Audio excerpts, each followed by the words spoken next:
अगर हर महीने आपको 2.5 करोड़ रुपया दिया जाए एक लाइट हाउस को गार्ड करने का, क्या आप में हिम्मत होगी उस जॉब को करने की? आपका कोई बॉस नहीं होगा। अब जब मर्जी सो जाओ, जब मर्जी उठ जाओ, बाहर जाओ, फिशिंग करो।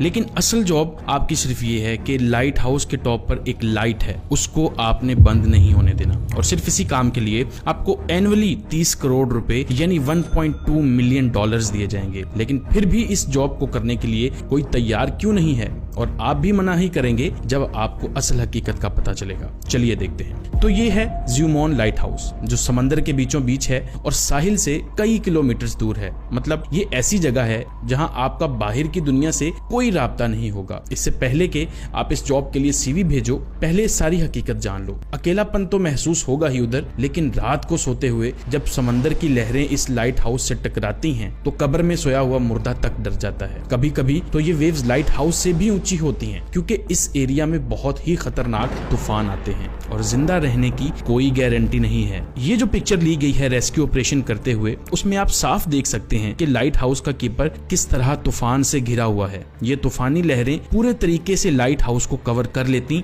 तो इस कीपर की जान को खतरा भी हो सकता था। ये सब जानने के बाद क्या आप में हिम्मत है इस जॉब को अप्लाई करने की? सोच तो आप रहे होंगे, ऐसी क्या जरूरत थी ऐसे लाइट हाउस को बनाने की, और वो भी ऐसी जगह पर, और ऐसा क्यों है कि ये लाइट कभी भी बंद नहीं होनी चाहिए? तो चलिए आपको इस लाइट हाउस की शुरुआत के बारे में बताता हूँ। पुराने जमाने में जब लंबे सफर के लिए ना रोड्स होते थे ना ही गाड़ियां, तो पानी के रास्ते सफर किया जाता था। तो एक बंदा था जिसका नाम था कैप्टन मार्सिया। ये बड़ा ही जबरदस्त सेलर था। इसे अपने खतरनाक समुद्री सफर के लिए जाना जाता था। इसके साथ एक इंसिडेंट होने वाला था। शिप्स तो पहले जमाने में लकड़ियों की ही होती थी। तो एक रात कैप्टन पानी में से बहुत ही अंधेरे वाली जगह में से गुजर रहा था कि पानी के नीचे बड़े बड़े रॉक्स आ गए, जिसकी वजह से उनकी शिप में सुराख हो गई और वो उलट गई और उनको बहुत ज्यादा नुकसान हो जाता है। इस इंसिडेंट के बाद कैप्टन ने सोचा कि इस प्रॉब्लम का कोई ना कोई सोल्यूशन तो होना चाहिए, ताकि वो इस खतरे को पहले ही देख सकें और इस प्रॉब्लम से बच सकें। दूसरी तरफ अगर ओशन को देखें तो आपको पता है कि ओशन कितना बड़ा है,